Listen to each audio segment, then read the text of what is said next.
idanga in an sayang chi hei in te ka tiang pathian thuang bun bur kha ka sei don lo ni chu vela ka sei tu ka ve te zo ka chu Christian chu te ma tu ra ni ti kha ke ma na ka lo sei tu zo chu ni ta Bible a pona in sia chawa kan hei kan Bible thulak chua be tu po fa she lo zo ka ni chu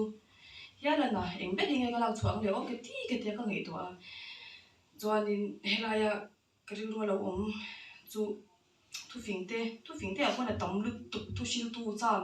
a khan tam lu tu ka ni chu thu phing te bung som pa kwa chang som pa sari mi re thei khong ei tu chuan lal pa puk tir ni alo in sen so to te chu aru le nge yang ti nya chuan som pa ni hi han char le anga som pa ni na mi ro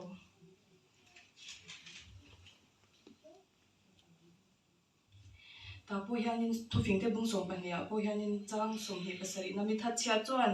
asaka sa hem bin po pe lo ania chun adut le che mi ka ngai lu tu pani chu te mak na hi mishing ro lu ani ti khania chuanin du tok photi la kala ya kha vai phul chang kha chu mo mana kum som pa kwa ka ni hianin zone ta interview ka ne ya ka soi ro lu tu ka ni chu thil kha mi ka te kha ka la nei ngai lo wa ka soi ro lu tu ka hai ani na ang pop khan thil ka soya ka interview tu wa khan siam that le thein ka ta siam that the do si lo wa anu wa khan ka en ngom to lo ke ma zo kan a ro te tol lu tu ga en po ni se buina hianin hey Ministry of Finance te ke mani ram chom hlom ram kan ni lu tuk te Christian ram kan ni boka chom hlom ram kan ni tel boka ni chu a in lo shima ka ngai to a Ministry of Finance te hey India ram me chu so ke mani ram dik te a ko yang chu ke mani ram te a ko hianin kan bet lu tu ka ni chu kan re thei ngoi eng ma thal chua chu soi lo ke mani hianin eng ma hi kan nei lo ke mani e tur po hi ke mani hian kan thok chuak mang lawa a thok chuak tu te po backup power plant te thil dang song song yang chu khanga khanin ke mani thal chua po hi ti ngei na ke mani han kan shelo thok tu kan claim lut tu kan ni chu ke mani ya hian I farmers te lo nei tu te ngei to a lo nei tu te ro ka phone a han lot ka da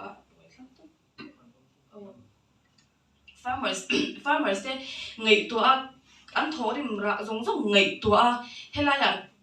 ente ka soyang helaya vei lo lu tu ka thalai in tinal nge o hanin mu le hi chuan han he thinirin ut thei tak tak ani vei tak tak hi chuan mo thinhirim tha ka chu ka soi tu mer po ni lo wa soi tu ma lu ti lang I mana ka tlei ro la hianin do prevent thar min ka sha bekin banga han Christian chu te ma tur ni ti ka muwa ka ngai ka tai ke mai min de ka zor ni chu tlei ro ka ni lai khan min de ka zora I ta khanin thun lu thleng hianin hei ka mang chang kai chho ta angreng phian ni chu ka mi thu doi te a kha Christian chu te ma tur ni ti thu doi te ka mang chang kai chho phian me ya I englo ro ka ni ti chet to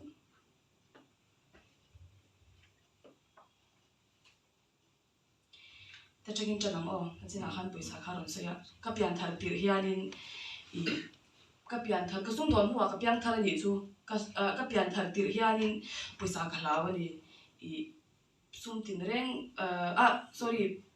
sum ngai le thi swal tin reng bulan ya ti ka lau englo dewa ka lau la swal dewa ka la fulo dewa I tho dan chin to ka thiam don te ka in ti ni chu ma se mizamina kan sha thiam lo lian de chu thanem duam na le thanem ngai na hi ai nang lo ni chu duam chu ka ti thina iwa duam ve min ti thin ni chu ke ma hi tian thil dilor duat kan ya achang le ser thum hon te khan khar de nga thing tlang a chang le so thing hon te ka khara achang le I khan barmaram mi thil te ka cha thla ti khan ka tiran kha kan ya iwa duam ve min te duam le thanem ngai chi sang lo ni ka ti thina ni chu I cha duam chu mani mazona mi poi lo nge po thulawa du mani hlong na ani atang chu la kha ni ta thanem ngai chu mani mazona ni rin tak dani na aphal chin a khoi a kha ka ti no nge kha thanem ngai chu ni ta ka in ngei tu chuak kho ka ta khan ka duam ka in ti dewa ni chu ke ma kha ka duam ka in ti ka ma se wai ka chu ka in ngei tu chuak thu ta khanin hey seeds chi mo ka soi zia chi I seats anga han ingai tai la ke mani hi seats anga khan ingai tai de chi anga khan leya khan kan tla ani leya hian kan tla a rim takin kan thokanga zum kan ke yang kan ra chua kha ara akha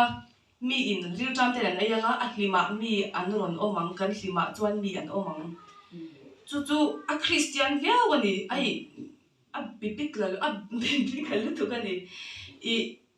kan ti omre ngania khei hi ke manin kan thei to pa kan ke manin kan thei to pa kan tho chua ke manin kan thei to pa kan ma zona mi kan tho chua kha mi ten ei vero se kha a Christian ti omre ngani chu mo kai mi kan te khin kan sia manga bati hi ama hatia bati a to phianin bati ni ve to pani bati ni ve to pa kan vati thim zinga kan ti en tak khanin bati khan ani na ron ti ta mishing po hi tia kan om ve to pa ke mani kan lawin to de ringo thian ke mani kan in chom zo ringo thian mishing ni ve dan tu re kan ni ve ringo anga ni chu ma se mi tan te ta na kan va pek chia khan mi tan te ta na kan va pek chia khan kha I mishing kan ni na pathian ni na min buat se dan kan va lo tin tir ta che ani chu mi na min an ei khan ke mani na ei tur ma khan I ka alwa ni ta che ani chu hei a pathian thu fiao lo ani te ka soyang a sar mon de ang khan ni lo ta ka ron soi hi ma se Christian ten kan ti om reng kan ti thin si lo lai ka ve si a kha ani chu mo a ve om lu tu ka he thil hi chuanin mal som tu chu pathian ani ta amal som dong tu chu mishing te kan ni mal som tu nge ro puya dong tu tuna po ke ni po hi kan stay ta hi ti ang ke ma ni hi pe chuak tu ni lovin dong tu kan ni nia Christian kan in ti poka pe chuak tu ni lovin dong tu kan nia I inte ka soyang a in mil thei lo shim mo ke ma ni khan va pe chuak ila a om zo kan ni chu a dong tu kan ni thei tro ka I a dik thei lo hei hi kan in ngei tua chian chu ngai ni ke ma ni thuk tal po hian eng hi nge ka ti ve thei eng hi nge ka pek ve thei eng hi nge ke ma hian ka in to det ve eng hi nge ka pek chuang ti kha ke ma ni hnoya mi pali panga pon ek tur lo mu se chu a Christian lu tu kan ni chu mo heaven help those who acted ya pati vanin pele ka buchar pakhata chon heaven help those who acted ya che lo kha chu van pun pui nge na she lo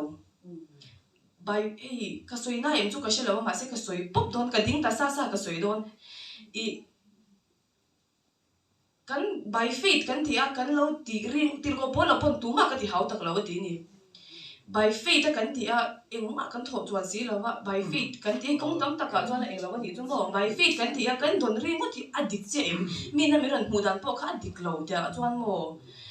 kan tho tur om to kan ma om ve to hi kan ti ve ngai I kan chet ve ik lo tan chung lam po hian min pui nge na om lo min tik sak don lo ma se to pera thon aram le a fel na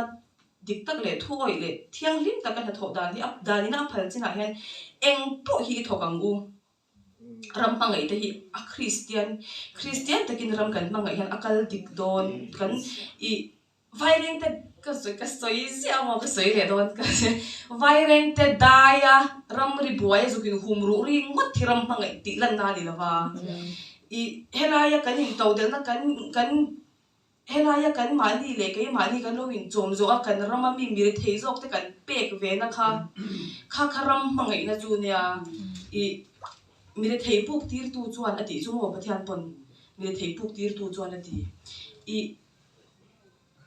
helai chu helai mi kal khom te hi ka cha du ngoi chu ni se tur tam khopa ma se khala ka tu to potila soi liang nai tho ka ngu midang puina be se lu tukri ru shi se hi bo wa mu ke ma ni yan ti Christian le te mak na hi ai me a Christian chu ate ma tur ani midang te pui tu dom kang tu le Christian ni ai me a to pe ka soi ren ti ka lau tu ka minute som panga vela han ka khung le ngang ka ti ni chu mo ka practice nga dai na ge mai stop watch ngan khan ka practice nga ta ka soi tu dei ka tiang ka siak chuak vela ka thalai pui te zong he ka cha du pakhata chu in chei na te tiang hi ni chu lifestyle disease sa hi mo changkan mel hi kan changkan tak tak a root sa kan changkan chuan si lo chuan mel a kha hei mel chau kan chang engma kan chang lo mel chau kha kan changa ziaw lo ni chu takara in ngi tua chang ilang chom hlom kan ni zui ni chu mo I englo ka soi sho kan chu ka shelo wa ei ve lu to kan hi chu chan chu ka ang ti de wang ti ka law mo ka ve tu ka ang kai ka chan te bula po khan ni si da ka up ti ka up ve la chong ka chan te khan wa ang ri wa ta ke o min te a chan nin hei kan tho mil hian in chei la I kan la tho ko lo wa ni chuan min chom tu te mil hian in chei ang in khosa ang hei social media ve la englo ke mani hian ei model te kan lo mang ve thina ka how zui zia ni chu kan model te kha kan model te ka how zui zia mo mani ya po kan nau pakhat thi I story na de min tiang kha kan la na de min kan wa la I story han negro lam ba tu de wi ron mang zui chiam zela nan beram ngei to chiang ro mel that na I chat na zo kha chang anga to pa kha zo khai chang anga ba ke mai chang lo me tu ra ya ka ti thina so yanga min chom hei soi tu thui da mo ma tu lai chuan ka soi vek seng don ro I changkan na hi kan la dik lo de wa ni chu changkan na hi kan la dik lo I kan hei me la hian kan tham ral thina mo thil sim ma hian I iPhone nei te nei hei iPhone mi nu na va boy su I ti ri ngot to hi ani chia lo ania me la hian kan buai ni chu kan lan da na kan buai ya hei kai khan khom te poi kan ni ve tho ke pu kan ni ve tho hei mo ma I kan lan da na kan buai ya kan social media kan thil post an a thalai chau anom me lai chau a enga mo lai chau ki kan post du zo ania tu te poi kan ni de ve kan ni chu I hei hi I in siam rem de wang ke mani ya chang hian in mi hi ke mani chang hian thileng kim hi in chana ni chu ke mani chang hian thileng kim hi in chana chu ke mani hian alo tip ma sa yang wi he ta tho le in to de le mi va pe ka hi tu na ko seng khom kum ai mi la ni chu mo kan eng lo nen zong po hian I mi dang te pe le ente ka tiang mi dang te va pe le mani in to del ngol ngol hi chu ka soi mi alo ania hi chu kan chu po kan la ti lo mani in to del ngol ngol phe chu kan la ti mi alo kan ti mang lo mi dang te pek phe chu kan next step tu ra ni chu chuan chu a to pek nan chuan in ka lo a phoi la tu a to pek na tan chuan ti me yang ka soi kwal ka zam ve de wani a to pek na tan chuan Christian le te mang ni a in me a Christian chu ate matura ni bidang te pui tu dom kang tu le Christian ni a in me a ka thalai pui te zong zong na thokang u chu mi mil chuan in chei la khosa I la kan na thok chuak thei ri lo ani poin min chom tu le min chom tu te milin mo chu tiang chuan in chei ang u o nga lu tuk lo ang u chu chuan swal tam takashinga o nga lu tu khen tu chom pe ka poin zia kha ato per na tan Christian chu te matura ni khazong khan de